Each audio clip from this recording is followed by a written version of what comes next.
more focused, confident and responsible for your life so that you can achieve personal success the way you want. As your instructor, I will share with you the best skills and ideas to help you unleash unlimited motivation and create an ultimate vision for your life. This course is for you if you want to redefine your goals, take control of your time, know what to do when you lose motivation and passion, and achieve more balance in your life.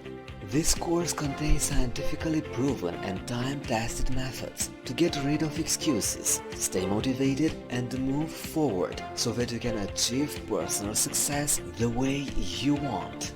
This course is ideal if you are a student and you want to get super motivated to improve your grades and preparation for tests and college entrance exams. You are an entrepreneur and you want to have the best strategies to stick to your plan, keep going and never give up. And to anyone who wants to make progress in all areas of life, not just one. 10x Ultra Motivation contains more implement.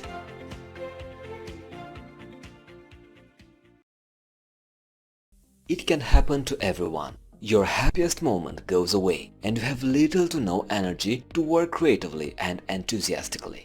You feel totally drained. All your excitement about accomplishing your dreams, working on a project, pursuing a new career, committing to a significant relationship, achieving your financial goal is suddenly gone. You cannot understand it or explain it. But there is one thing you are certain of. You feel desperate. You feel anxious. And you want your enthusiasm back. When your motivation is not high, your commitment, determination and passion are tested. You become aware that your worthwhile goal will remain just that, unless you get motivated and stay motivated to achieve it. Despite having lost the motivation to work on your important goal, chances are you will remain actively engaged in accomplishing other unrelated targets. However, despite the accomplishments, you continue to feel dissatisfied and unfulfilled because your most worthy goal remains untouched and unattained.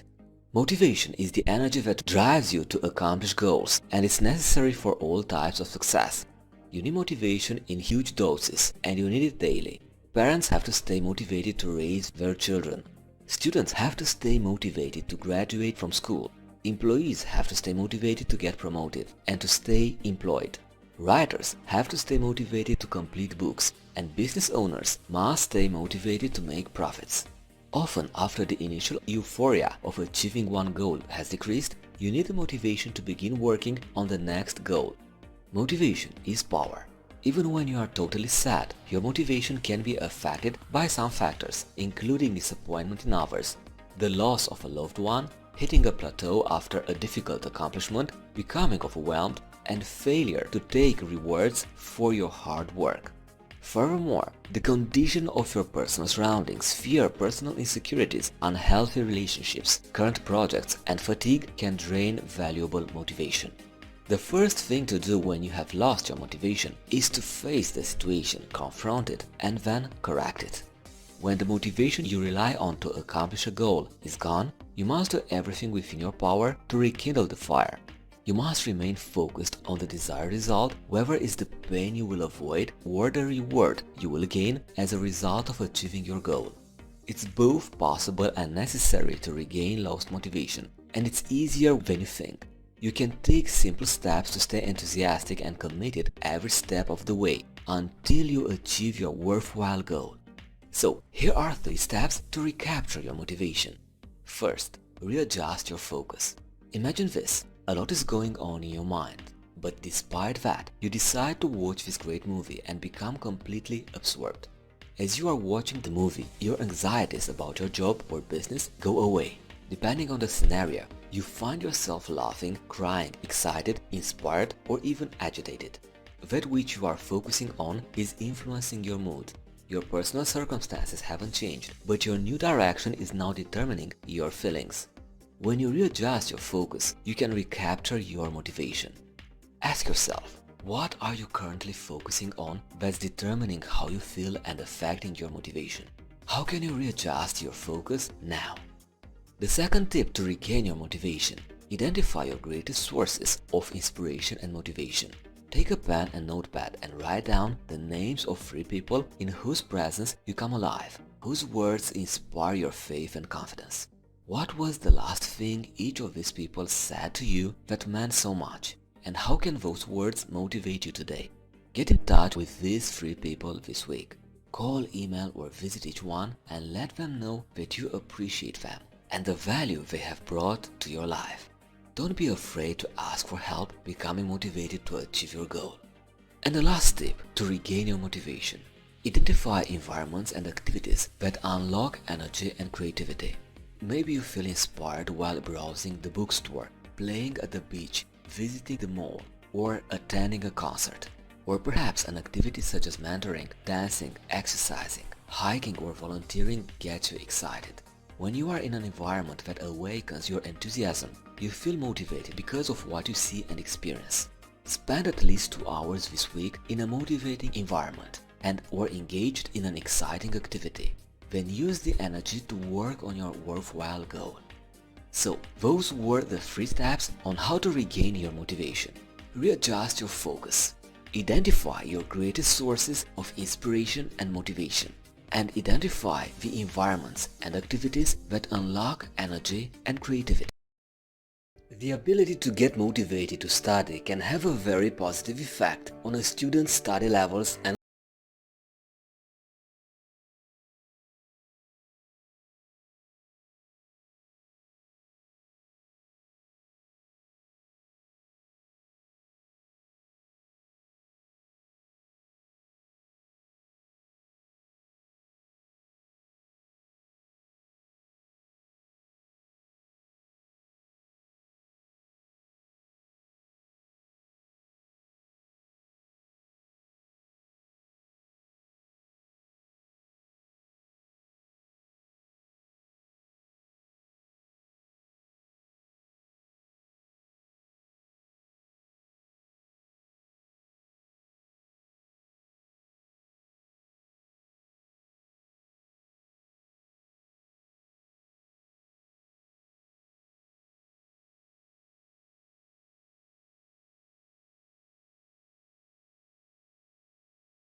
what you need to do.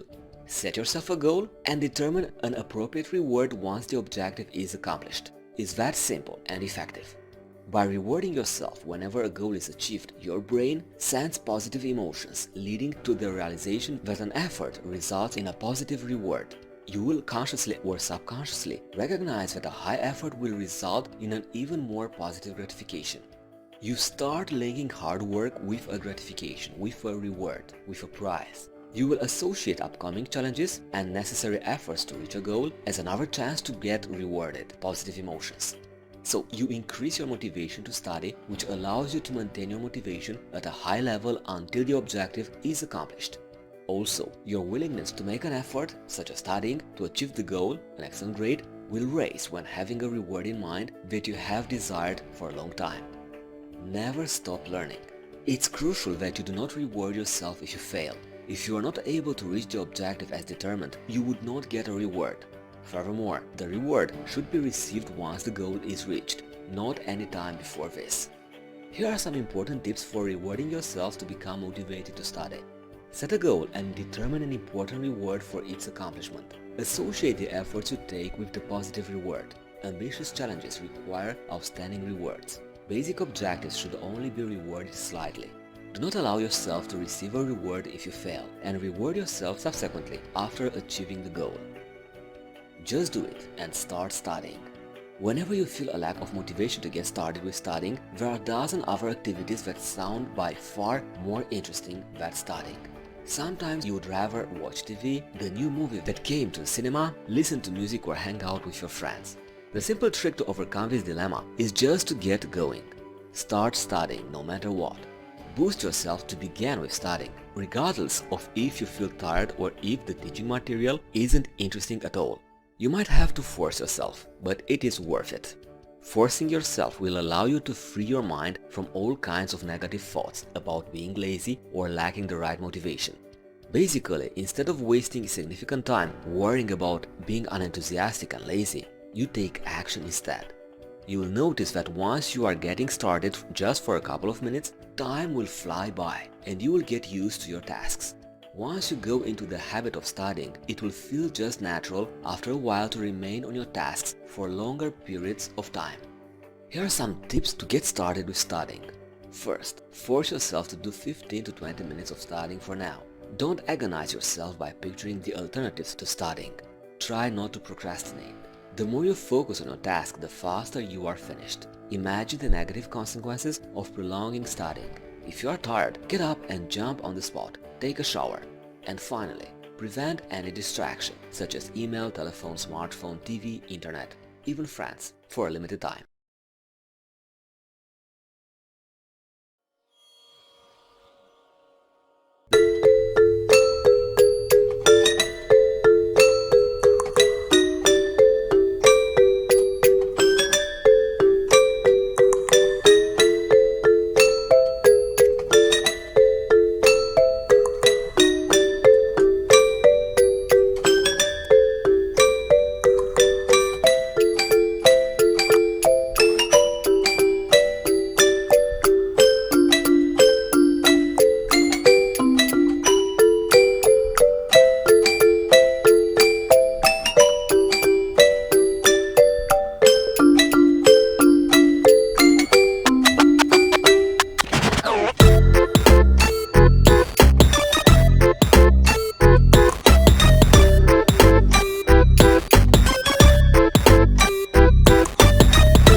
And listen to some great songs. In the resources section of this lesson, you will find a list of songs I highly recommend you to listen, which are very motivational. The sixth strategy to stimulate your motivation for learning. Ask yourself, how bad do you want to succeed? The foundation of all motivation, not only the motivation to study, will make or break with one question. How bad do you want to succeed? If you want something bad enough and you want it to happen, you are motivated to the full. It is as simple as that. You know it, and I know it. The question is, do you really want to succeed in your graduation or study? And if not, why is that? Get to the bottom of this question and find out what you can do to make you want to succeed in school, college, or university.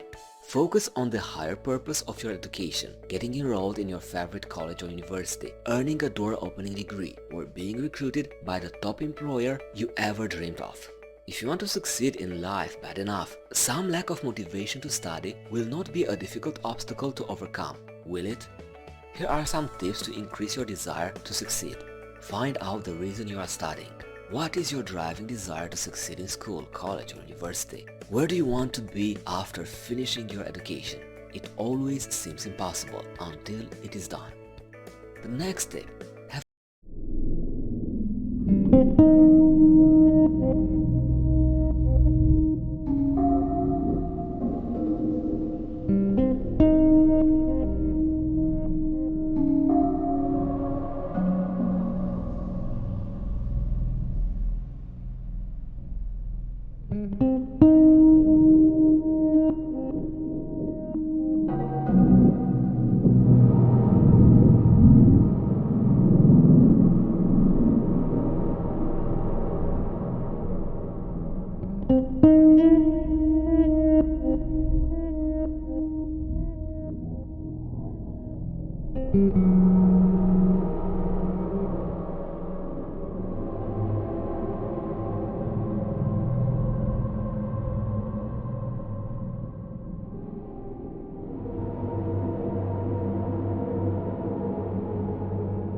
Most misunderstood concept. Feeling motivated is something very vague to most of us. This question, how can I get myself more motivated, is a huge stumbling block for a lot of people, and it certainly was for me.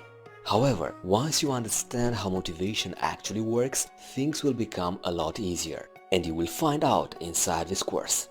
Motivation is in a continuous change. It comes and goes, and there is little we can do about it in the way of applying mental processes to it.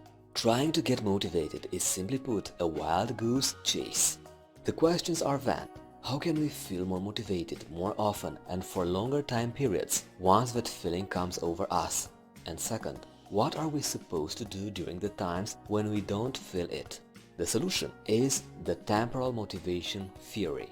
This stands out for an equation. The equation of motivation. Expectancy times value divided by impulsiveness times delay. Basically, you want expectancy and value to be as large as possible, and you want impulsiveness and delay to be as reduced as possible. So, what each of these terms represents? Expectancy. This is how likely you think you are to achieve a particular goal. By adjusting the goal, making it easier to reach, or by building your confidence, you can increase your expectancy and thus increase your motivation. Second, value. This is how much the outcome means to you. By reflecting on your goals and what they actually mean to you, what pleasure and meaning you will get out of reaching them, and adjusting them to make them more valuable to you. Therefore, you can increase your motivation. Next, impulsiveness. This is how likely you are to get off track when being distracted by various shiny objects. By working on strengthening your willpower and by removing and reducing distractions, you can increase your motivation. And the last concept, delay. This is how far into the future the reward or outcome lies. Have you ever felt slightly more motivated by, for example, studying for an exam that is tomorrow than for one that is in 1 month, for example? By designing goals with the short term in mind, or by breaking down your long-term goals into sequential short-term goals and then shift your focus to this, you can increase your motivation. Did you notice how things like watching motivational videos or reading inspirational quotes are not part of the equation? So that is the solution to the first question. Play around with the different factors of the motivation equation, adapt it to your particular goal, and watch how your level of motivation gets affected as a result. Another point I want to discuss with you is that of establishing behaviors that run on autopilot, so that desirable tasks and actions get carried out whether we feel like doing them or not.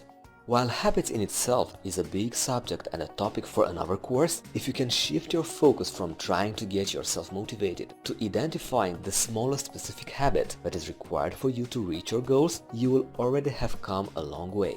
An example of how to do this would be to shift focus from getting motivated to go to the gym early in the morning to actually starting to do the first and smallest step of that process and set a goal to make that a new habit. As an example, this could be to take out your gym clothes the night before and put them next to your bed. That is much easier to do, and once you get into the habit of doing it, the next step of the process, such as getting dressed for the gym, will be a lot easier as well, whether you actually get to the gym or not right now. Alright, inside this lesson, you've learned that motivation is in a continuous change. It comes and goes, and there is little we can do about it in the way of applying mental processes to it. There are two questions to ask to yourself. How can you feel more motivated more often and for longer time periods once that feelings come over you? And second, what are you supposed to do during the times when you don't feel it?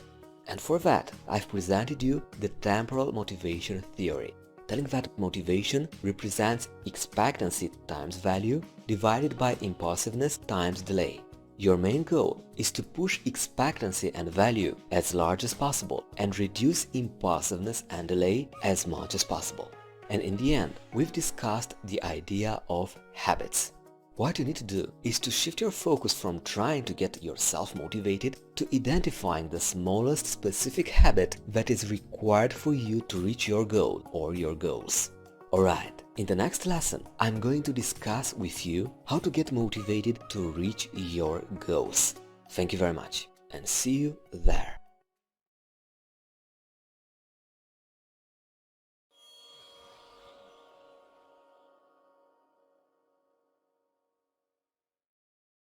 As human beings, we have only one goal, that is to survive. Naturally, this survival purpose has evolved over the years. It has been reduced from something large into something much more subtle.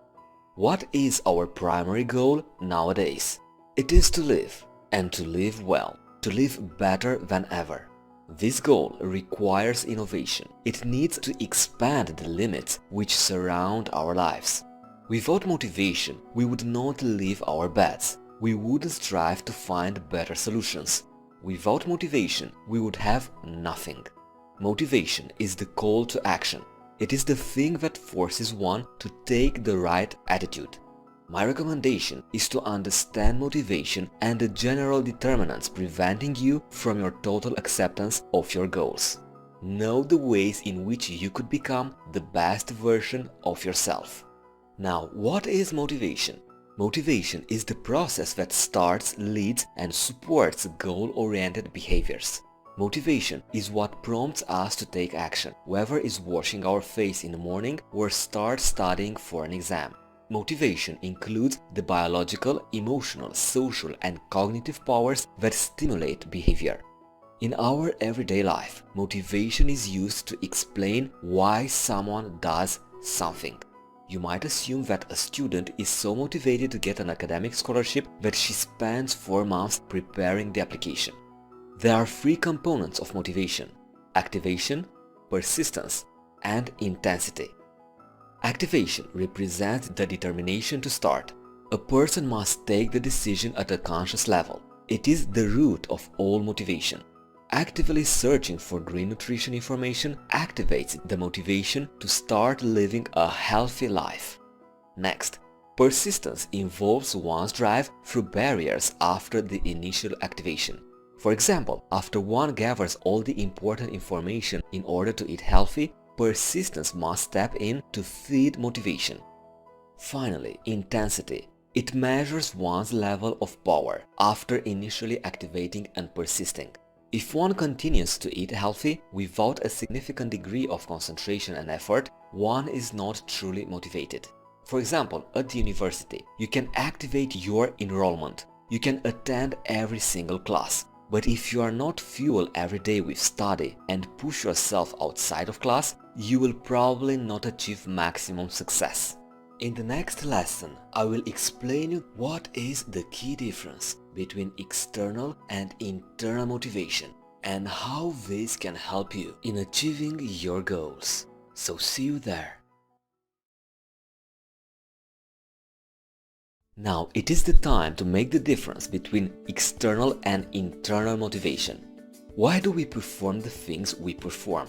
What motivates our actions? Psychologists have suggested some various methods of studying motivation, including one approach that means watching at whether motivation starts from outside or inside the individual. External motivation happens when we are driven to perform an action or involved in a pursuit to win a prize or avoid punishment. Here are some examples of actions that are the issue of external motivation. Studying because you want to take an exam, cleaning your room to impress your girlfriend or maybe your parents, participating in a competition event to prove yourself that you are in a great shape.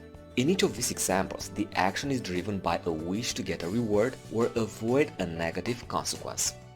Now, what is the internal motivation?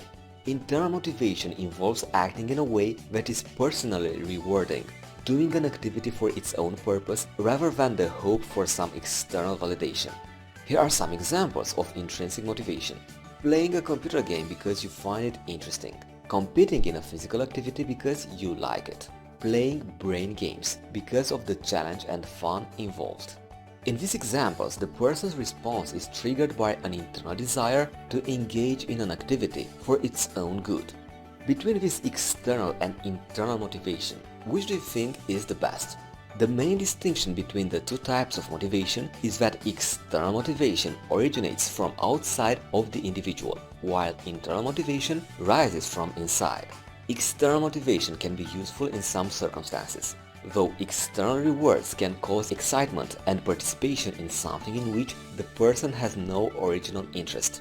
External rewards can be used to drive people to gain new experiences or information. Once these early skills have been discovered, people may then shift to the internal motivation to pursue the action. External rewards can also be an origin of feedback, enabling people to understand whether their performance has reached a standard worthy of support.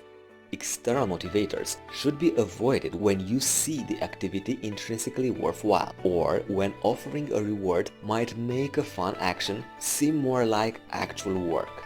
Choosing between internal and external motivation can vary from situation to situation, from person to person, of course.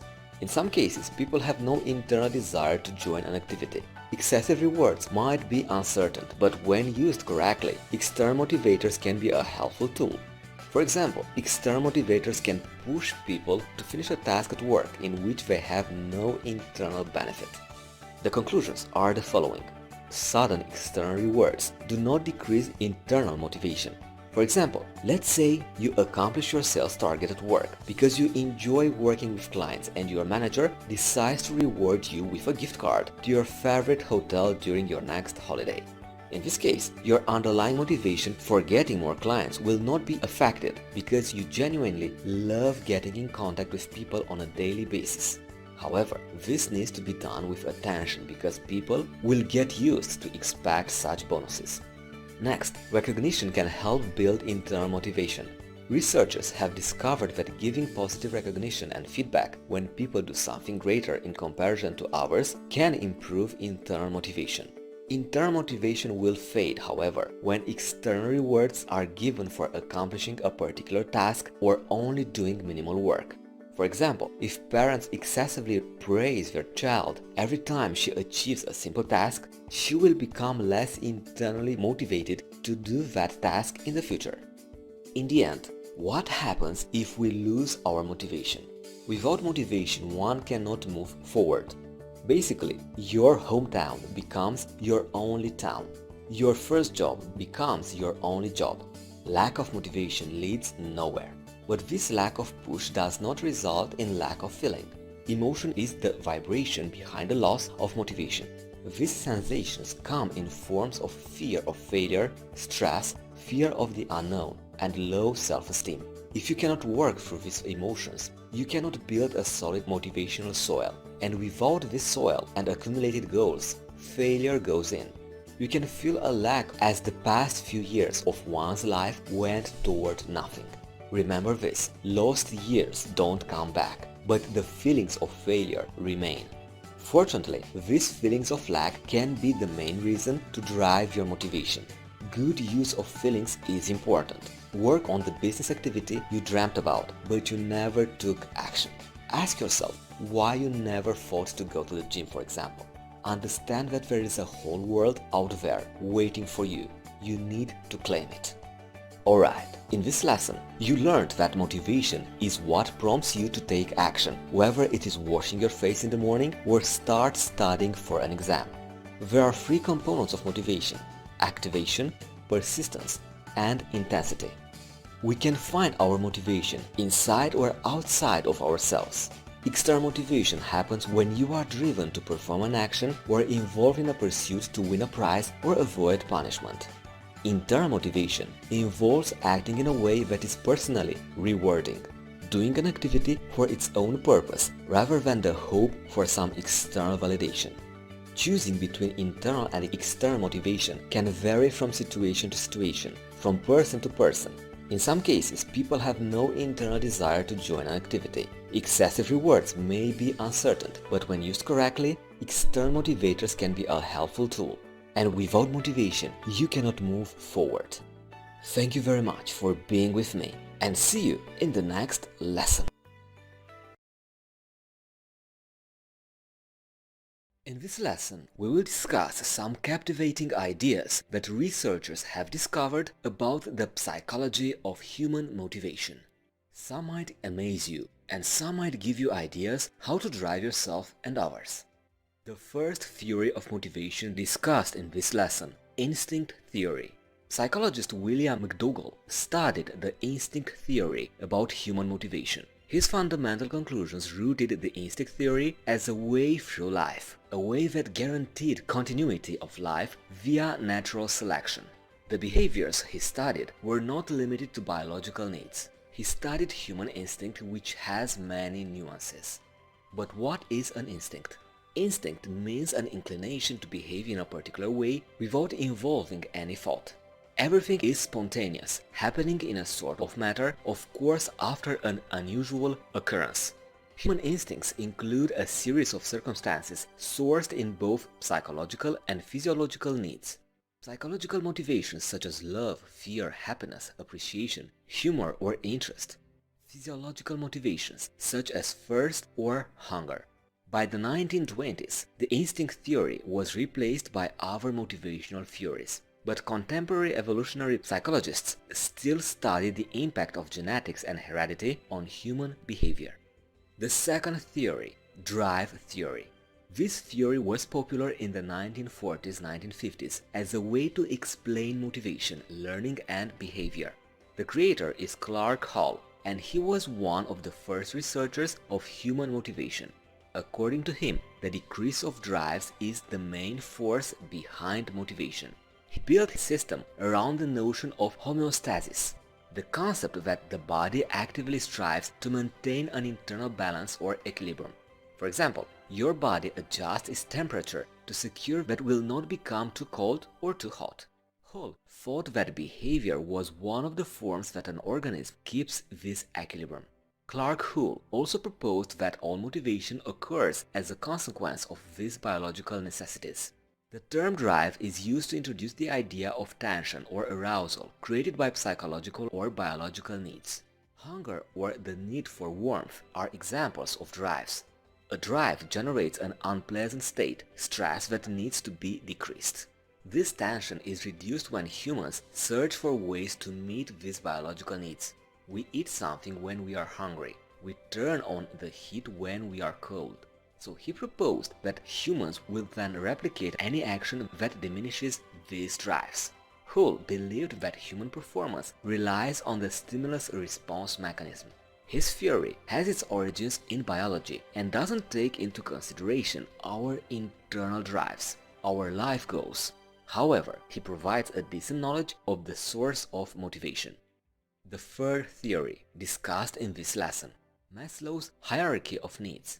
Think about this. What motivates us?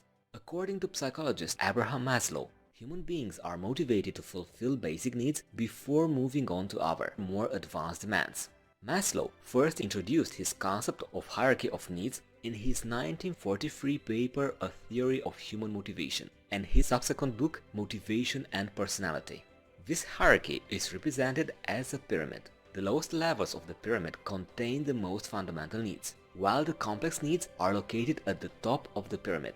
Needs at the base of pyramid are basic physical requirements, including the need for food, water, sleep, and warmth. Once these basic needs have been met, people move on to the next level of needs, which are for safety and security. As people advanced up the pyramid, demands become increasingly psychological and social. Soon, the need for love, affection, and friendship become significant. Once you move up, the need for personal esteem and feelings of fulfillment become highly significant. There are some critics of Maslow's hierarchy of needs. The main criticisms of this theory spin around the idea that there is little evidence for Maslow's ranking and even less proof that these needs are in a hierarchical order.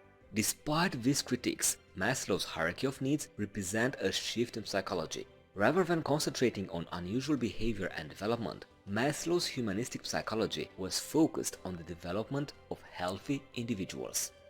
So, in conclusion, no single psychological theory can explain all human motivators. Just by looking at these motivators, we can get through comprehension at the forces that motivate our actions and performance. In reality, many different forces interact to motivate behavior. Alright, in this lesson we've discussed three main theories in psychology on human motivation. The first one, instinct theory. Our instinct is a way through life, a way that guaranteed continuity of life via natural selection. An instinct means an inclination to behave in a particular way without involving any thought. The second theory discussed, drive theory. The decrease of drives is the main force behind motivation, because a drive generates an unpleasant state, stress that needs to be decreased. This tension is reduced when we search for ways to meet these biological needs. We eat something when we are hungry. We turn on the heat when we are cold. We as human beings will replicate any action that diminishes these drives. And the third theory discussed is the Maslow's hierarchy of needs. According to Abraham Maslow, we are motivated to fulfill basic needs before moving on to other more advanced demands. Alright, thank you very much for being with me and see you in the next lesson.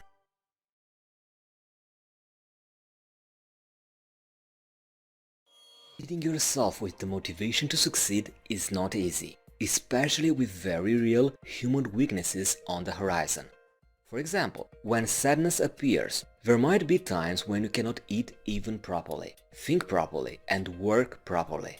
If you catch yourself telling too much "I can't" or "I don't have any energy," there are high chances you could suffer from sadness or a beginner stage of depression. The discussion is highly important. Sadness is an internal disorder that can take precious time from your life. Sadness and depression are one of the greatest contributors to lack of drive or motivation. In the next minutes, you will understand how grief occurs and some practical ways to replace it with action, happiness, and joy. Pay attention that this lesson does not represent medical advice. If you need one or if your personal situation has a long medical history, please consult a specialist. This video lesson does not replace any medical care. Alright. When we are sad or depressed, we feel physically depleted. This fatigue is due to low serotonin levels in our brain. Serotonin is a general happiness brain neurotransmitter. Therefore, it is associated with brain cell communication.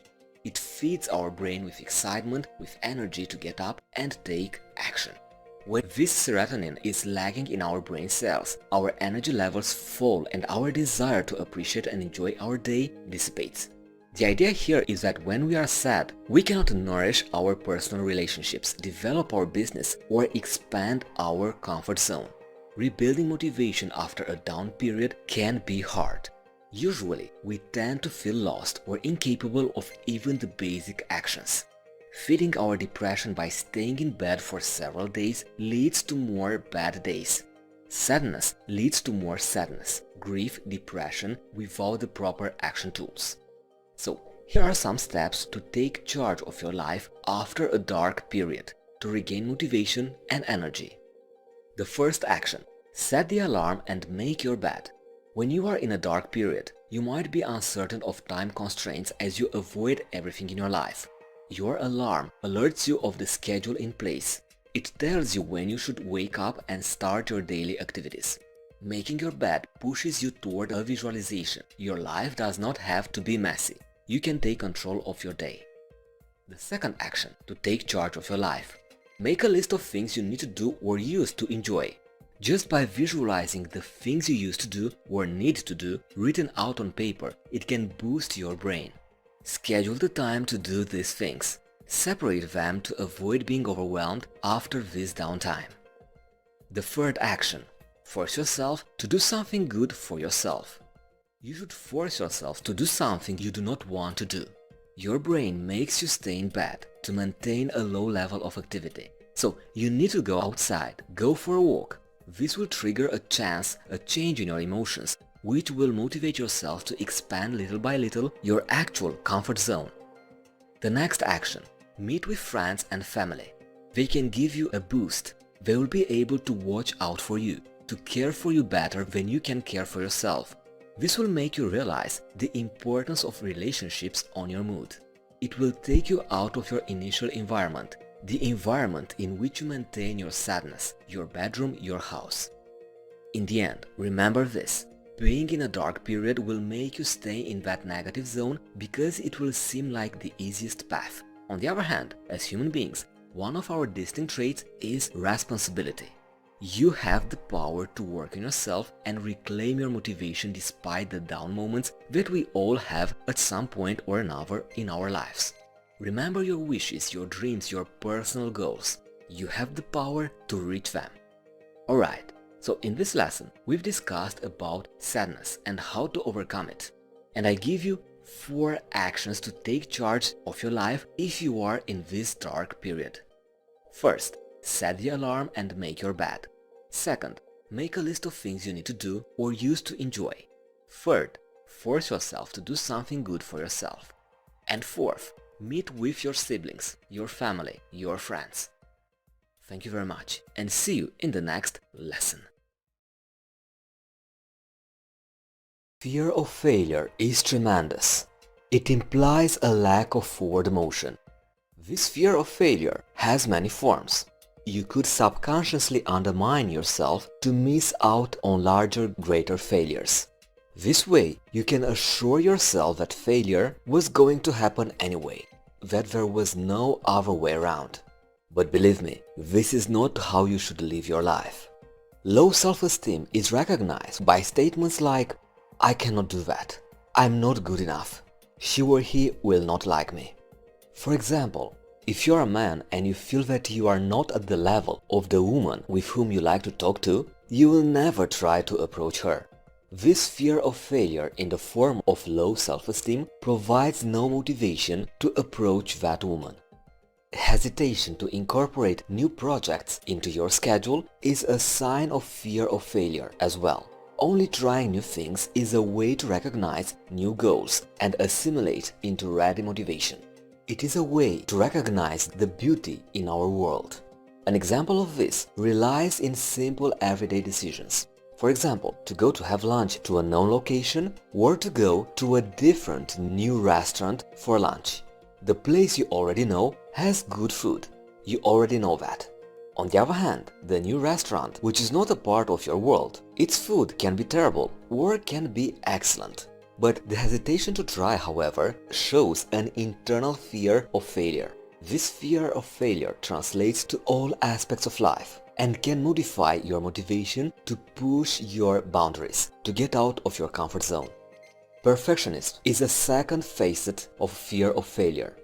If you only want to try the activities you already know to be successful, you will not be fueled by fear of failure. Understanding that you can incorporate perfection into your everyday activities allows for no forward motion, no motivation. Learning new activities and gaining experiences allows for moving forward, and this requires motivation. Another facet of fear of failure: self-sabotage. Self-sabotage comes in many forms. For example, procrastination. Or if you cannot plan ahead, work toward a specific goal, you are sabotaging yourself. This is a sign that you fear that working toward goals will lead to failure. If you don't work, you already understand the outcome of that goal. The idea about failure is this one: failure affects everyone. It is a part of our lives. However, if you see failure as the end of your life, you might even not live your life at all. Failure is a part of our lives for one reason: the one to learn. You learn from failure as much or even more as you learn from your success. You need to understand the lessons you are meant to learn. Failure happens all the time, but motivation to push through and overcome it is victorious because it provides a take-charge mentality. Some steps to overcome the fear of failure from your life. First one, set small goals for yourself. Complex goals are overwhelming, especially for people who suffer from fear of failure. Small goals should push your limits, but they shouldn't be too challenging. They should be just stepping stones to allow you confidence boosts. The second step to overcome fear of failure: analyze and realize what the worst case scenario of your failure might be.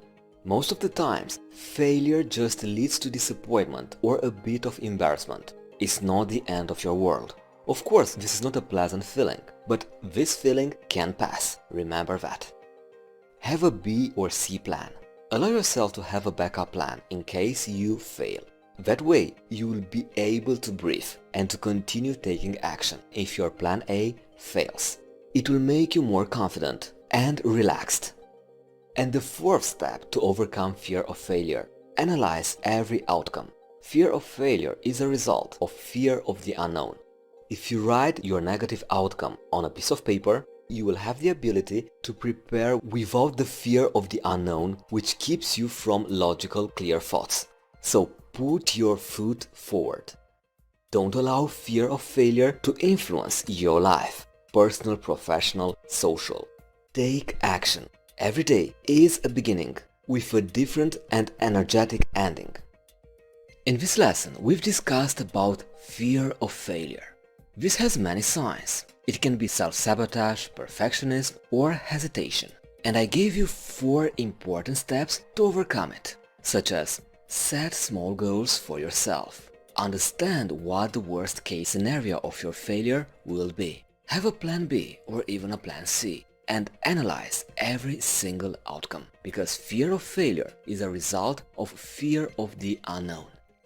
Thank you very much, and see you in the next lesson.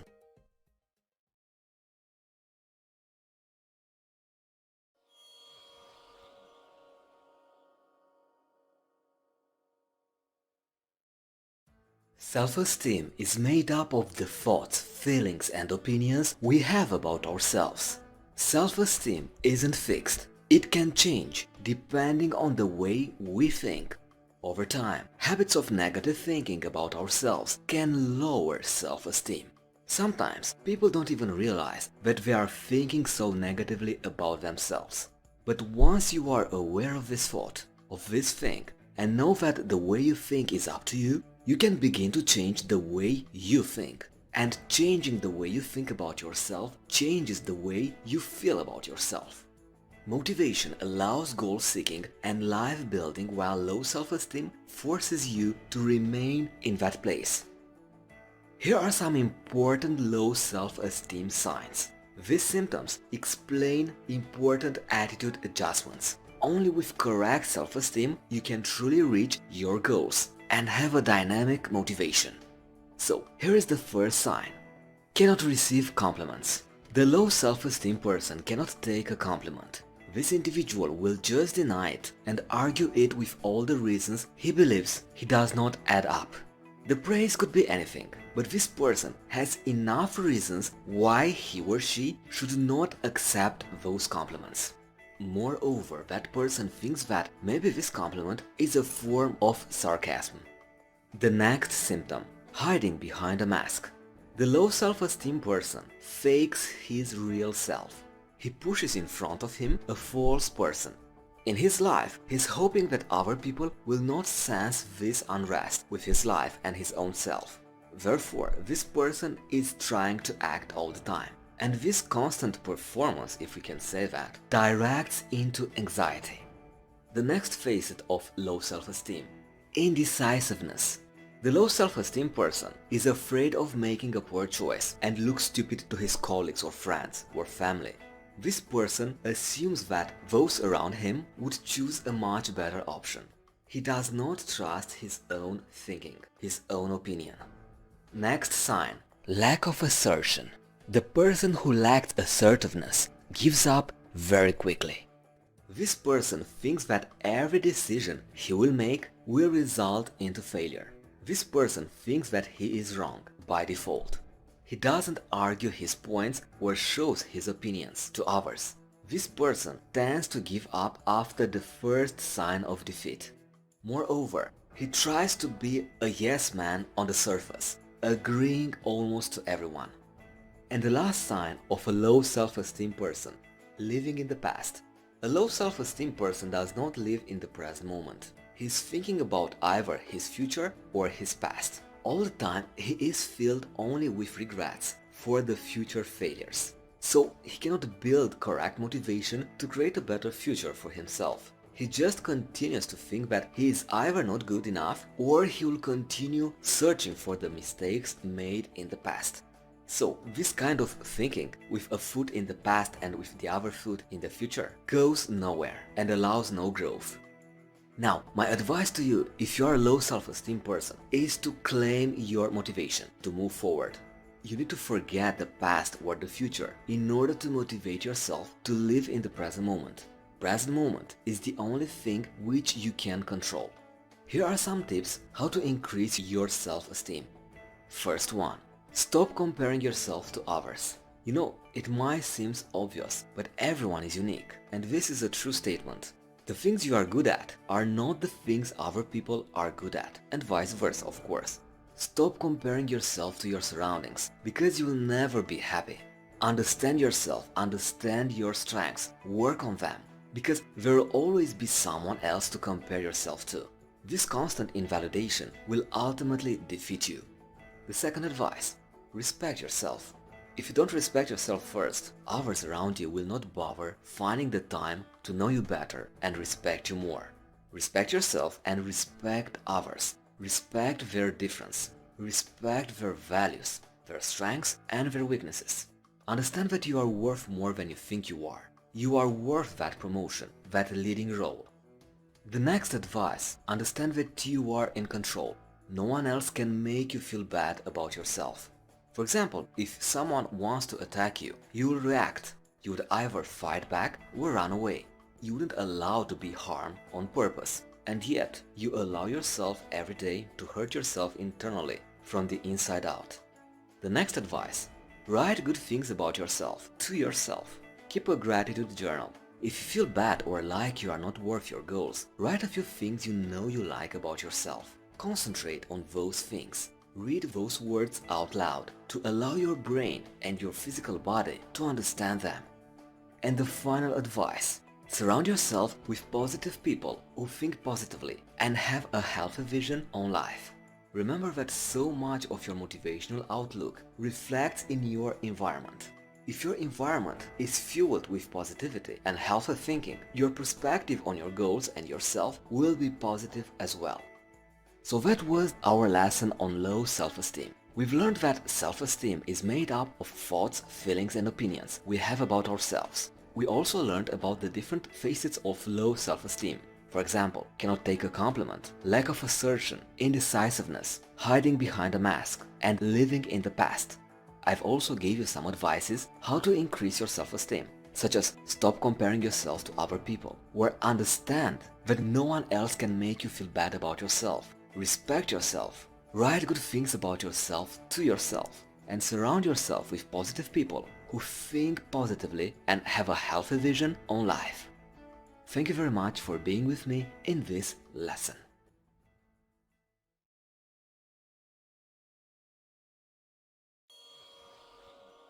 The lack of motivation is a lack of interest, and this comes in many forms. If you lack interest and enthusiasm in the great offerings of the world, such as social activities, traveling, trying new things, new projects, starting a new career, then you will lack the proper motivation to do these things. This seems natural. However, there are several factors to the lack of interest that lead to a lack of motivation. So, here are the main signs for a lack of interest. Depression. This comes in a decreased level of serotonin, a neurotransmitter that boosts energy and positivity. Without serotonin, positivity on any interest is lacking. Depression is one of the direct causes of the lack of motivation and also lack of interest. The next sign: post-traumatic stress disorder. Lack of interest and depression can result from post-traumatic stress disorder. PTSD results in a mistrust of one's surroundings. Often it comes in a form of a mask to protect yourself from the world.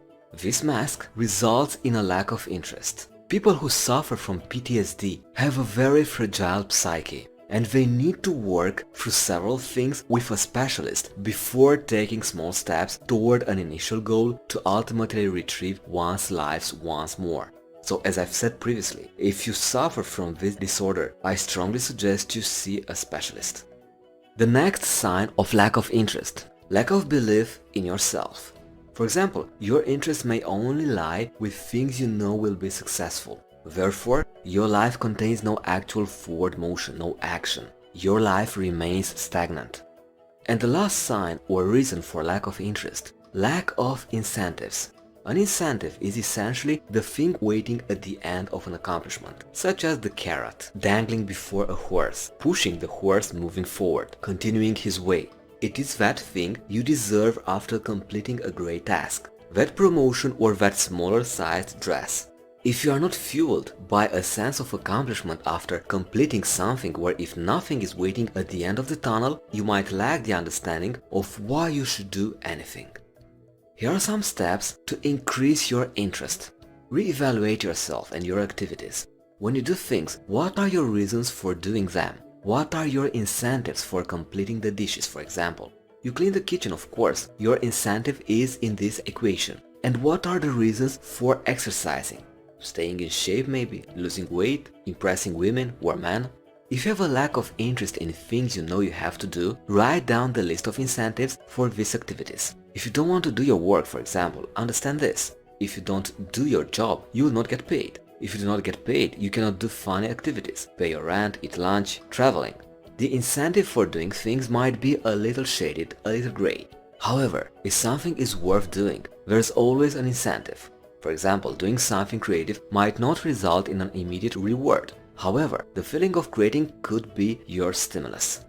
The next step to overcome the lack of interest: understand what matters to you. Make a list of your favorite things. These things could be anything.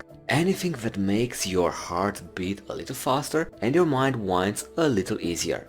Analyze how the things in your life that matter to you affect your goals. Understand what your actual goals are about the things that matter to you.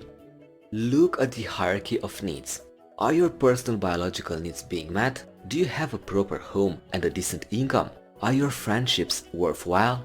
If none of these things are right, your lack of interest and lack of motivation is understandable. Build the motivation to fuel yourself with the right foods, the right nutrition. Get enough sleep at night and call your loved ones. If you do this, you may begin to feel the enthusiasm for life rejuvenate. And the last advice, make private time for yourself. Write a list of your favorite things you want to do. The things in life that made you feel well before this lack of interest will be the things that truly fuel you for the future. Build your motivation once more. Picture yourself in the future as the person you'd like to be. There's no reason you cannot reach out and become that person. To sum up, lack of interest can come in many forms, such as depression, post-traumatic stress disorder, lack of belief in yourself, or lack of any incentives. And I gave you some practical steps to increase your interest levels, such as reevaluate yourself and your activities. Look at the hierarchy of needs. Are your personal biological needs being met? Understand what matters to you. And finally, make private time for yourself. Thank you very much for being with me. Procrastinate when you put off things that you should be focusing on right now, usually in favor of doing something that is more enjoyable or that you are more comfortable doing. The key to controlling this distractive habit is to recognize when you start procrastinating, understand why it happens, and take active steps to manage your time and outcomes better. If you catch yourself putting off important tasks over and over again, you are not alone. Many people procrastinate to some degree, but some are so chronically affected by procrastination that it stops them fulfilling their potential and disrupts their careers. Here are some causes of procrastination. Fatigue. With all those tasks at hand, one cannot do anything without proper rest. Pushing through and finding the motivation to work through an assignment requires clear neurotransmitter brain action. It requires sharp and quick cell-to-cell communication. That is, your neurons must fire correctly. When you don't sleep or don't get enough water, your brain cannot translate things as efficiently. Therefore, any task that requires concentration will be a no-go when one is fatigued. Next cause, resentment. You can feel the sense of resentment that leads to procrastination. The resentment is pushed to bosses, to family members, to friends. You can feel resentment when, for example, your boss assigns too much work in a short amount of time. You cannot complain outwardly. However, you can stew at a desk and admire the computer screen for a few hours. This will, in the end, result in nothing but finishing the assignments and moving on, perhaps finding another job. However, the resentment that leads to procrastination does you no favors. Next, helplessness. Jobs become complex. Homework comes in all shapes and symbols and styles and language. And you could feel helpless and without the proper intelligence to complete it. You cannot comprehend the resources you must have in order to push through. Therefore, a quick retreat from thinking about it leads to greater and greater procrastination. A 5-minute break turns into a 20-minute break, and therefore your motivation simply slips away. And the last cause of procrastination, fear of failure. Fear of failure is the root of several life problems. Fear of failure can cause you to put off tasks. You are always looking for the right time to do something, the right time when fear of failure doesn't feel so high. However, fear of failure is always a gray area in your brain. It is always lurking. Therefore, this right time to do a task and thus complete a goal never appears. The fear of success is also a factor of procrastination. Success can be scary. It can modify the present situation. You must grow and change with it. And growth and change, of course, can be overwhelming. Putting off work and goals is incredible in that it allows you 15-20 minutes to just be. However, both success and failure of your tasks lead to forward motion. It leads to further life lived. While it's wonderful to stop and smell the flowers, you must push past this procrastination in order to truly have strong motivation. Here are some practical steps to eliminate procrastination. First, break your task into smaller steps. Every task has essential components. These are small pieces of a greater whole, and you can work on them piece by piece instead of facing the whole project at once. For example, if you are writing a report, think of it in sections: the introduction, the conclusion, the chapters. Structure and do the research for each chapter as you go. Everything all at once is overwhelming. The next strategy: remember past successes. I'm pretty sure you've completed something meaningful before. It is the only reason you've gotten this far. It's the only reason forward motion has brought you to the current task before you.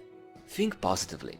Understand that when you completed that task, you were completely focused. Other things did not affect you. Try to eliminate thoughts of the outside world and focus at the task at hand, as you've done before.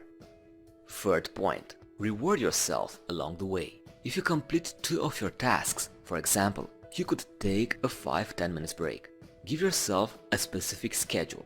If you do not work constructively during work time, do not reward yourself. Think of it as a sort of a game. If you complete your entire task, give yourself a final incentive, a really great end treat. If you finish a big assignment at work, for example, reward yourself with a nice dinner that evening. Remind yourself that good things come from hard work. Prior to completing the task, think of the consequences if you don't complete the task. This could be an incentive to finish. Next strategy to eliminate procrastination: find a way to make your work meaningful. This relates to the incentive plan. If your work does not mean anything to you, you may find it difficult to complete it. Analyze if your work is giving you life fulfillment. If you don't have the motivation to complete your work, try to find motivation to find a different line of work. This could allow a better self-actualization plan. And the last step: work through your mistakes. If procrastination kicks in due to a fear of failure, remind yourself that the only way to learn is by doing. And when you do things for the first time, you will probably fail. However, remind yourself that the only thing worse than failing is not trying. When you complete your assignment, you will have a better understanding for it. Alright, in this lesson we've discussed about procrastination and how to eliminate it. You learned that you procrastinate when you put off things that you should be focusing on right now, in favor of doing something that is more enjoyable or that you are more comfortable doing. You've also learned the causes of procrastination: fear of failure, resentment, helplessness, and fatigue.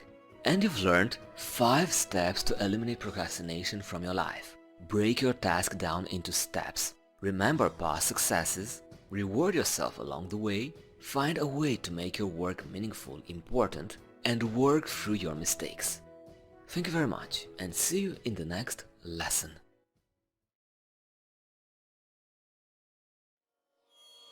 Of responding to any kind of demand. It can be caused by both good and bad experiences. When people feel stressed by something going on around them, their bodies react by releasing chemicals into the blood. These chemicals give people more energy and strength, which can be a good thing if their stress is caused by physical danger. But this can also be a bad thing if their stress is in response to something emotional and there is no outlet for this extra energy and strength. The relationship between stress and motivation is complex. For example, when motivation to complete goals and push for that next big job promotion appears, you should feel a little bit of stress. It's natural. The stress should be subtle, just enough to get one's heart beating and blood pumping more quickly to the brain. This survival response is linked with better performance. On the other hand, too much stress can be incredibly unproductive in terms of motivation. Chronic stress causes illnesses and disease. It leads to unhappy lives, and when you are unhappy and ill, you cannot proceed with yours forward motion. Fulfillment cannot be reached due to psychological concerns. Of course, what stresses one person might make another person energized. Regardless of its source, however, stress affects everyone on both emotional and physical levels. Here are some of the effects of stress. Pessimism. As a result of too much stress, pessimism and loss of positive interest can take charge. You can view the world in only a dark, negative light. A pessimistic viewpoint does not lead to a reach towards goals. It does not allow fulfillment. It simply leads to a constant cycle of disappointment. Increased substance abuse. Chronic stress can lead to increased substance abuse. "I'm ready for a drink" is the consistent after-work sentence, anything to get the stress from one's mind. However, increased substance abuse leads to a decrease of inhibitions. Of course, there's always a time and a place. But if you become with responding to stress with a substance, you will lose track of your motivation. The path to the goal is straight and narrow. Next effect, easy agitation.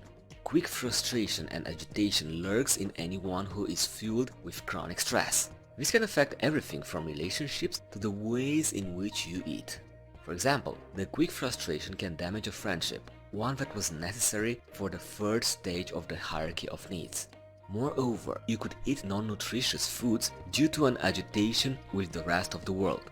This leads to an improper balance in the psychological needs stage. You cannot then fulfill your motivational goals while being upset with your friends and not treating your body correctly. Next effect of stress on your life: problems with your stomach and muscles. Consistent stress causes unfortunate body reactions. Stress causes the muscles to tense up without you knowing about. This causes improper digestion and problems with your muscles. Remember this, your body must be in working order, otherwise it is distracting. Now, limited amounts of stress are important in order to push motivation and reach the goal. However, chronic stress is unhealthy. It ultimately rejects that for which you strive. Here are some techniques in order to calm yourself after a dramatic leap toward your goals. First step to reduce stress: meditate. Sit in your chair with your back completely straight. Set your feet on the floor. Think something to yourself that is ultimately positive. "I can do this," or "I love myself." Breathe evenly. A few minutes on this each day can actually affect your neural pathways. It allows you to work through current and future stressors. Second, try a heat rub. Place it on your shoulder for about 10 minutes and relax your entire body. Close your eyes and remember to breathe deeply. Do this every day after your immediate stressors, at work or at home. Next, aromatherapy. Look to sweet smells like lavender. Light a candle and fill your home with delightful, comforting smells. These smells connect with your brain and allows your cortisol levels to decrease. Next step to reduce stress: laugh. Laughter is the best medicine in the books. If you laugh off your stress, you will soon find yourself easing out of the tenses you've built up in your stomach and in your muscles. Meet with a friend and kick back. It will do you a world of good. Next step: exercise. Quite obviously, exercise endorphins actually beat back against stress. The work is good for your health, for your heart, your brain and your belly. Have a membership to a gym and you will see wonders in 6 months of constant exercise. And the final step to reduce stress: eat oranges. Oranges have a wealth of vitamin C that aids in reducing cortisol. Oranges are also delicious and full with water. You must of course stay hydrated by any means necessary. So that was the chapter on stress. You've learned that stress is your body's way of responding to any kind of demand. It can be caused by both good and bad experiences. You've learned that what stresses one person might make another person extremely motivated. Also, you've learned about the effects of stress, such as pessimism, increased substance abuse, easy agitation, and problems with your stomach and muscles. And I gave you 6 practical steps to reduce stress. Meditate, try a heat rub, aromatherapy, laugh, exercise, and eat oranges. Thank you very much for being with me, and see you in the next module. Motivation is the key to the ultimate success. At the end of the road, all goals are reached. Essentially, the battle between the body and the mind reaches a conclusion. The mind wins. The mind is stronger. It is sure of the broad rewards of perseverance. Think of the ultimate rewards of motivation, the ultimate successes. The promotion has finally landed. The dress size finally fits after all those hours at the gym.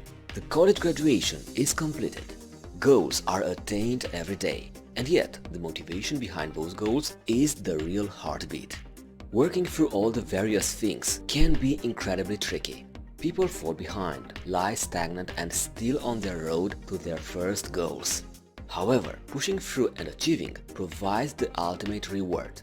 The successes, of course, provide excellent bars between motivational pathways. They offer excellent rewards, but the truth of the reward lies in the perseverance, in the motivational path. Success lies in the journey, not the destination. The actual reward of persevering and feeling deep motivation is assurance that your motivation is high.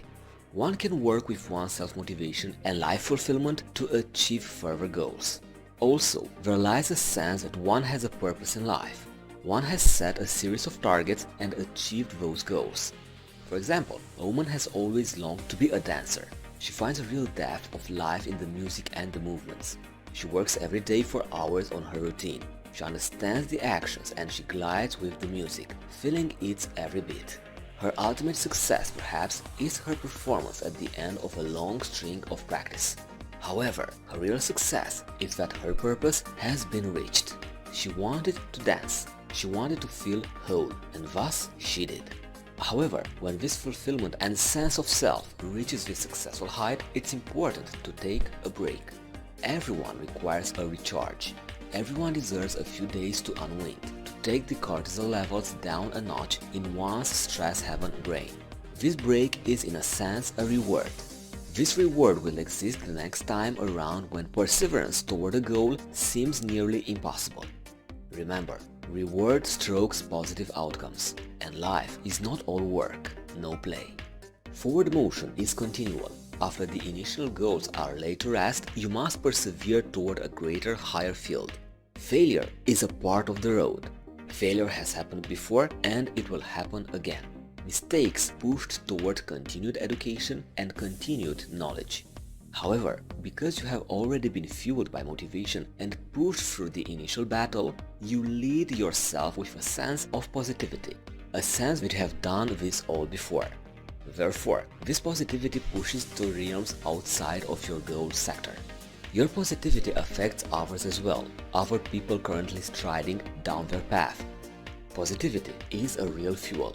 It is a real fire that allows prosperity in the face of so much darkness. Because of this can-do goal-oriented attitude, you can eliminate the fear of failure. Your procrastination is at an all-time low, and you can reach forward and work toward new prosperous dreams, all at the very top of the 5-stage pyramid of hierarchy, self-actualization. Thank you very much for being with me, and see you in the next lesson.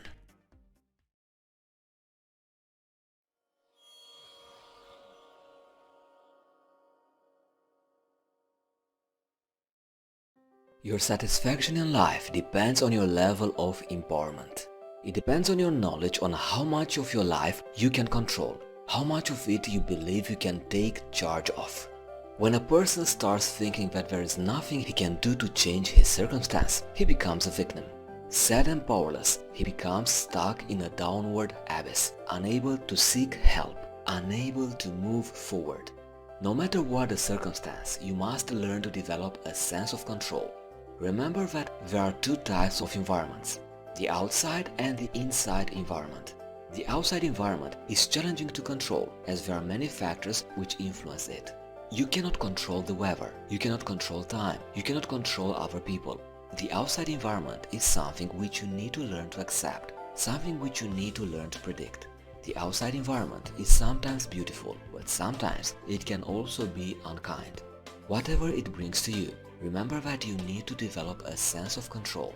You develop this sense of control by understanding the strength and impact of your inside environment. Your internal environment is something you can completely take charge of. Formed of your attitudes and behaviors, your internal environment is where you make your decisions and build your personality. It determines who you are and what you decide to do. The idea of taking charge is truly very simple. Making good decisions requires wisdom, and being in control requires composure, patience, optimism, confidence, and self-belief. Think about your identity. Who are you? How you describe yourself? If you lived in a world where people don't have a name and people look the same, how could you be identified? Your notion of self determines your destiny. You become what you think, so never underestimate the power of your thoughts. Pay attention to how you think, what you do, how you act, and what matters to you. Think about the people you spend your time with, the tasks that take up most of your efforts. These things give you an idea of who you are and what you strive to become. Think about the answers of these questions. Do you think you are a good or a bad person? Are you especially good at anything? Are you content with yourself or unsatisfied? Do you love what you do? Are you a leader or a follower? Are you a thinker or a doer? Do you feel healthy or sick? Are you happy or sad? What do you strongly believe in? What are you passionate about? Do you know who you want to be or what you want to become? What are the things you are certain you will never do or approve of? What are things you want to do but you cannot? What are your regrets in life? What is the essence of life to you? Your answers to these questions should give you insights about your perception of who you are. Take a brief, honest moment to examine your thoughts and assess whether or not you are happy with your self-identity. If you say that you are happy, then you can stay the way you are. But keep in mind that there is always room for improvement. If you say that you are unhappy, do you know why? One thing is certain, there are things you need to change if you say that you are unhappy, and that includes your perspective. Alright, so in this lesson we've talked about our identity. Take an honest look at yourself and ask this question. Who are you? How will you describe your identity? If you live in a world where people don't have a name and people look the same, how could you be identified? Then take a closer look at yourself and ask those 15 questions. You will find them also in our resources section and at the end of this module. Thank you very much and see you in the next lesson. Journey to self-discovery, and part of that journey is a battle between being consistent and being different. There are so-called expectations, built-in labels and ideas about your identity, which you have learned to believe and accept. These labels may be a result of your personal history, your own reflection, the people you are surrounded by, the experiences you consider important, and to some extent, your environment and circumstances. Look at the answers you have given to your questions presented in the previous lesson.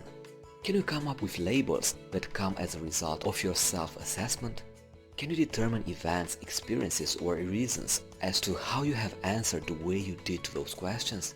Identifying details such as these will help you validate your ideas and enable you to understand how your way of thinking shapes your reality. Do you ever get the idea that you are smart or not just because someone said so? Your identity is influenced by the people you are surrounded with. You learn from the people you spend your time with and become like them in some way. Walk as they do, use the same words they use, watch the same shows that they watch. While being a part of a group is important, do not lose your sense of self. This means that with or without your group, you should have a clear idea of who you are. Remember to surround yourself with positive people and individuals who hold you in high regard. Be with people who know and feel that you are important. As your notion of identity is influenced by your circumstances and by all the other factors mentioned here previously, know that by default you will normally live up to expectations. What is sad about this is that even when these expectations are negative, there is a tendency for you to live up to them because you are hardwired to think that this is who you are and that there is nothing you can do to change it. This is why people tend to be consistent. And when you are consistent, you become predictable, and most people are okay with that. This is because predictability comes with less stress and less conflict. It brings about the same old attitudes, routines, lifestyles and behaviors which you and everyone appear to have learned to deal with over time. Again, it feels okay, because if it ain't broke, don't fix it. And I agree. If you are okay with good, then stay there. However, I think that if you are not satisfied with only doing okay, that is probably one of the reasons you are in this course. Now, change can be okay, but only if you know what you want to change into. Review your self-perception with the help of the questions presented in the previous lesson. Look at the labels placed upon yourself and find out which ones you want to keep and which ones you want to change. Have a clear, specific idea of who you want to be and what you want to become. Once this is clear to you, examine this mindset. I can change. I can be better. I am made to be a better individual. I can be great if I wanted to. For any real change to take place, you must believe in yourself and what you can do. You must be firm and certain. When you feel that you have no more room for change, the battle is ended. You have given up, and so you have already lost. The change you are after does not happen automatically, and it does not happen quickly. There are different ways to change. Most people try to change one behavior at a time, and this is challenging. That is because the old labels still stick around, and after some time you will find yourself reverting to your old habits. The secret to a successful shift is this: change who you are, not just certain aspects of yourself. To make a successful shift, you need to redefine your identity and become a new person. You don't have to change your name to make the shift work, but you need to be strongly convinced that you are who you want to be. You have to be so strong in what you believe and know about yourself that no matter what other people say and what happens around you, you are still sure about your identity. Your emotions influence your behavior. Many of life's decisions are made based on feelings rather than logical analysis. Relationships are a perfect example. You tend to choose to be with the person who makes you feel loved, someone who makes you feel happy. Emotions, however, need to be mastered. The same emotions which bring about love, happiness and enthusiasm can turn into hate, loneliness and indifference. The person who once decided to get married and be bound to someone for life can be the same individual who wishes to end the relationship by getting a divorce. Knowing that your emotions have a significant role in your life means that you need to take the time to keep your emotions in check. What emotions do you often feel? How do you get to feel like so? Our feelings are based on how we interpret other people's actions towards us, as well as other circumstances such as the events that happen to us and around us. Because we do not have direct control over other people and activities, we become overwhelmed with emotions when we perceive negative experiences. The key to mastering emotions is to use one's feelings to do something great. You need to learn to use it to find more meaning in life. You need to find a way to benefit from your positive or negative emotion. Here is how you can do it in 5 steps. First, know how you feel. Don't deny your feelings. Acknowledge that they are there. Second, understand why you feel that way. Sometimes it is very easy to explain why you feel the way you do about something or someone, but sometimes it can be very complicated, so use that opportunity to learn more about yourself. And once you have acknowledged a certain emotion or feeling, learn to accept that you feel that way. Third, find out what positive things you can do with how you feel.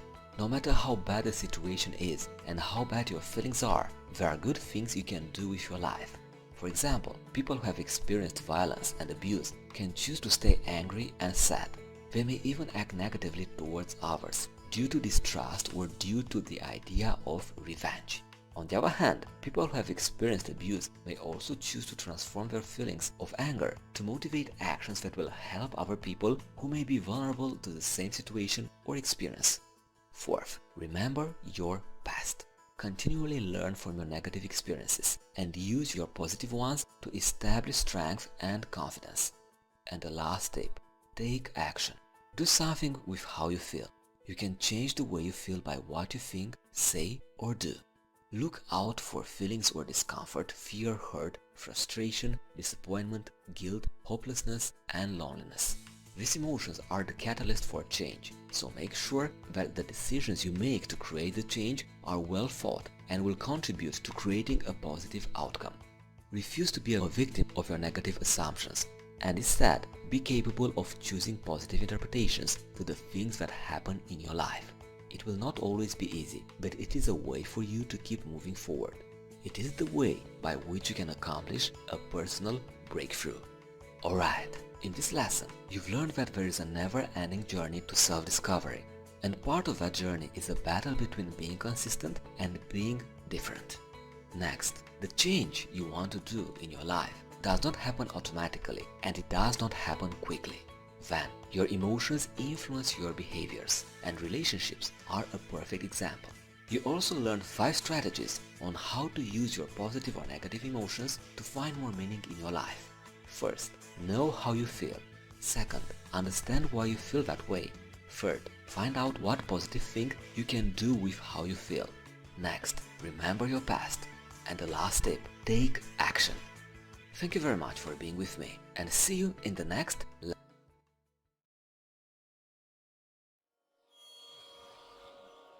And you see that an area of your life appears to be stagnant. In life you have two choices, either you move up or you move down. You cannot stay in one place for too long. That is why you need to keep going forward. The higher your standards are, the greater the demands of commitment to action will be necessary to reach your goals. To be committed to taking action means finding your passion. If you are passionate about something, you normally have a lot of things to say about it. Of course, there might be highs and lows, but you are driven and motivated to work towards your goal because it gives you a sense of purpose, importance and empowerment. Your thoughts, beliefs, ideas and values all build the foundation of your actions and your habits. But goals, beliefs and values without a commitment to action are empty. They can look and sound beautiful, but they are useless. Now, what is your road to success? You need a clear definition of success to take hold of it. While success might be different things to different people, it involves continuous improvement in the quality of the life you live. To continuously improve your life, you need to understand that growth must be consistent and that you do not define any moment as the day or hour where you stop striving to become more successful. As long as you live, you will search to become better and you will find joy in doing that. Seek improvement in all the areas of your life: spiritual, emotional, physical, social and mental. Take note of your long-term and short-term goals for each of these areas and on a daily, weekly, monthly, quarterly and yearly basis, take a little time off to evaluate how you have improved and how you have moved closer towards achieving your goals. Your spiritual improvement will let you add meaning to your life. It will encourage you and push you to know that there is more to life other than yourself. Your spiritual improvement will keep steadfast in your faith and your values. The previous chapter has talked about emotions and how they affect you. Bear in mind that it will be a constant challenge to keep your emotions under control. But when you learn to do this, you will value it highly. You will learn to recognize your inner strength and take pride in it. Others will notice it too, and they will admire you for it. In your quest of achieving your goals, never forget your physical health and improvement. Become better, become fitter and look better. This has an excellent effect on your self-esteem. Set specific and measurable goals for your physical fitness. For your mental health, test your creativity. Never stop learning. Write down your insights. Use your knowledge to improve the quality of your life. Share your ideas with others, and as you learn about other people's ideas, continue to develop your own. The quality of your social life, the relationships that you have with those who matter most to you, will influence much of your actions. And since other people will change your identity, it is best to surround yourself with optimistic and successful individuals. You need to commit to continuous improvement. Taking action can be a one-time event, but if it's like that, there should be no expectation to see a significant improvement in your life. The challenge of lasting success is the ability to improve consistently. In other words, what you need is to ask these questions on a daily basis. What can I do better today? How can I be a better person today? What area of my life can I further improve? What can I do differently right now? What significant contribution can I make at work, in my family, in my community? Learn to make each day count. Look at your past with thankfulness at what it taught you and with pride at what success it gave you. Visualize your future with amazement at what you can become.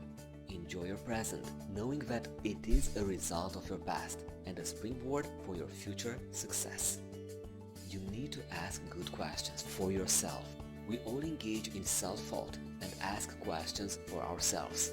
The questions we ask dictate our focus and influence our perspectives as well as our actions. Good questions are those that empower you. They let you think out of the box, look at solutions and gain different perspectives. They enable you to take a look at your resources, your abilities and the potential in everything. Potential from you, from others and your environment. They make you look at possibilities. They are the what-if questions. the same questions that the world's innovators asked and which help them create important things. You will know that you are asking the right questions when you are challenged to answer them. You come up with more ideas and you get to focus on what you can do instead of what cannot be done. Such questions will give you your eureka moments and they will provide learning and development. You know you are asking the wrong questions when the answers you get from them lead you to blame, self-guilt, frustration, anger and depression. When you start being negative and ask why can't I instead of what can I do to, then you need to pause, re-examine your thoughts and rephrase your question. Important words such as innovative, state-of-art, brilliant, unique are all derived from the idea of making a difference. It's up to you to make your life worthwhile. As you move towards your goal, remember to make a difference. The kind of difference not only in your life but also in other people's lives. You will get a lot of insights by working with other people and you will also get fulfillment. There is no one else who is exactly like you. There is only one, you. So you are more than capable of being different. The impact of your contribution depends on your passion, your action, your perseverance, and your ability to ask good questions. Thank you very much and see you in the next lesson. The information you focus on will determine your destiny. So choose your information wisely. TV and internet media reportage mostly focus on the bad news. Global warming, corruption, crimes, new diseases, bad financial markets, immorality, etc. You need to understand that the media represent a mean and a violent world. And while you can gather some useful information from the media that can help you become a more informed person, pay attention to the pieces of information you focus on. Ask yourself every time the following questions. What is the purpose of this information to me?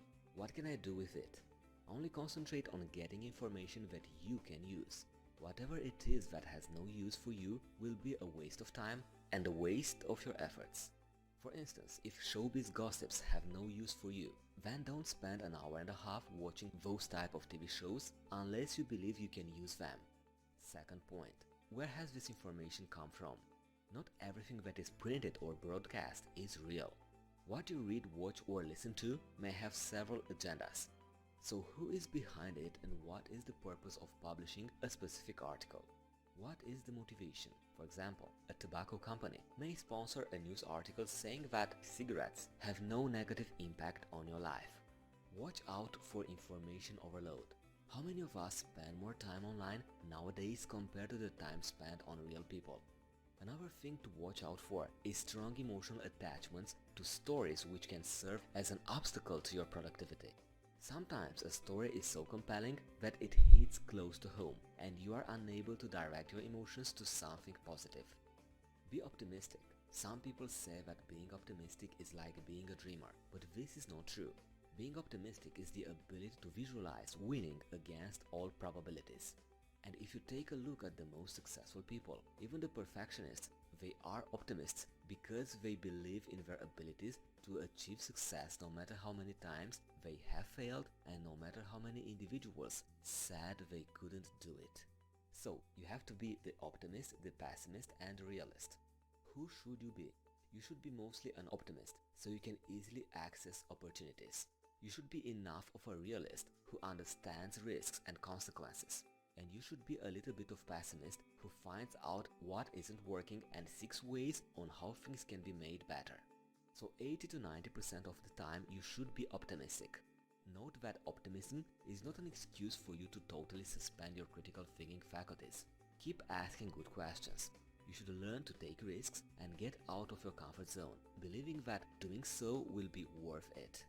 This is the only way for you to succeed and make a difference, and this requires faith. Optimism focuses on what you have, what you can do, the good things that have happened to you, and the good things that can happen to you. Pessimism focuses on what you do not have, what you can do, your bad experiences, and the bad consequences which can happen to you. Optimism puts faith in others, entrusts responsibility to oneself, and hopes for the best. Pessimism puts doubt on others and expects the worst. Realism should ideally strike the balance between the two, but sometimes being realistic goes to the side of being pessimistic. Optimistic people are not afraid to fail if it means getting closer to achieving their goal. Their perspective of failure is different. Each trial and error are part of a journey, and the journey in itself is a reward. If you are a perfectionist, things will be very difficult for you, so learn to accept that you are not perfect. In fact, nobody is. And just as you aren't perfect, don't expect other people to be. On a daily basis, strive to become a better person. Go against the crowd.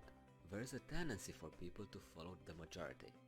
Because of our inherent need for being a part of something, being different comes as a real challenge. People are prone to judge those who think differently as being weird or strange, as if something is just frantically wrong with them. However, going against the crowd is a part of your journey to success and improvement. It cannot be avoided, and when you do receive contradiction and challenges, then you know that you must be doing something right. In your quest to create your path to success and be different, here are some tips which can help you. First, feed on positive information. Read self-help, inspirational, informative books. Focus on good news. Keep yourself posted on new trends, new technologies, new architecture, new methods, and new names people on the spotlight. Second, meet different people. Understand the geek, the fresh ones, the hard worker, the rich, the middle class, the politician, the businesswoman, the educator, the writer, the scientist, the artist, etc. There is always something to learn from each. Third, work with positive people. People who are a bit more like you. You will find working with optimistic people to be a positive experience, and it helps to know that you are not the only one who is optimistic. Now, I suggest you find a role model. One of the things that you can do to accelerate the path of your improvement and further help you persevere is to find a role model.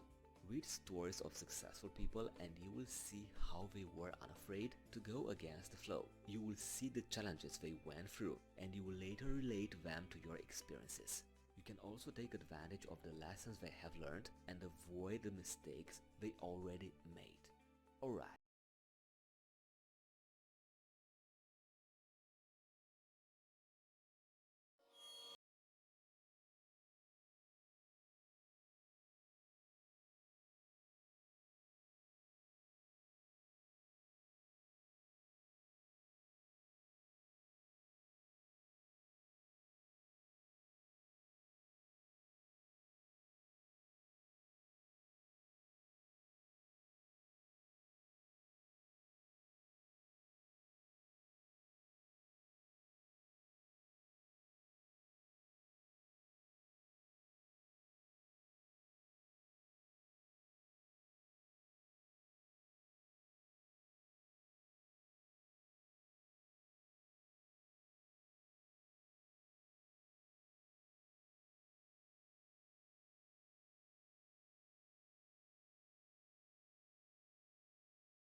Your pattern.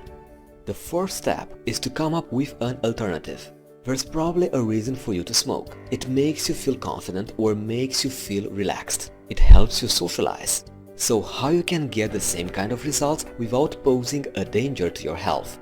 What activity or activities can take the place of smoking, yet help you achieve your desired effect of socialization, confidence and relaxation? You will be surprised at the many ideas you can get, from drinking tea and chewing gum to going to the spa and reading a book. Your list can be endless, and you can have different alternatives for different days. Once you are done with these steps, remember to be consistent. Create a new habit or pattern using the changes you have incorporated in your lifestyle. Finally, imagine and visualize your success at implementing changes. Associate the changes you make with positive feelings. This is how you can ensure that you will not go on a relapse. Take pleasure in the changes you have made in your lifestyle. So what are the 4 steps in creating the necessary changes in your life? The first step is to determine the kind of change that you want. The next step, you need to identify what keeps you from getting it, that result. You need to be precise. The third step, change your patterns by way of making interruptions. Be aware of the patterns you need to disrupt to create change. And the last step, come up with an alternative. Alright, once we are clear with that, let's move forward. Let's continue our lesson. A significant concept that needs to be learned by anyone who wants to achieve a personal breakthrough is a person's natural aversion to pain and a person's natural inclination for pleasure. So what does this mean? This means that you need to link all the things you want to do to pleasure and all the things you want to avoid to pain. Pain and pleasure can be linked to the behaviors you want to adopt or change. Note that the shift you experience needs to go beyond a mental or intellectual practice. You have to see, hear, smell, taste, and feel the difference between pain and pleasure for yourself. You have to experience it, so take an effort in making the experience of adopting certain behaviors in case you want to keep them in your routine. This means that when you do your regular exercise, focus on all the nice things you experience while you are engaged in the activity. Now, if you lived like there was a gun to your head every time you wanted to make progress in your life, then you will not be surprised to see how quickly you must have started that business, adopted that exercise schedule, or took the family vacation you have been postponing for so long.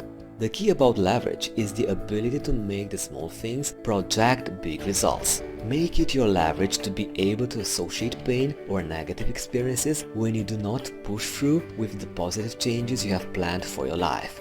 You need to ask creative questions. If I don't know this now, what will happen? What will I be missing? Will I be sorry that I did not do it? And you bet that visualized feeling of being so terribly sorry is going to motivate you to accomplish the change you need right away. You can also use competition as leverage. Make your role models a challenge to you.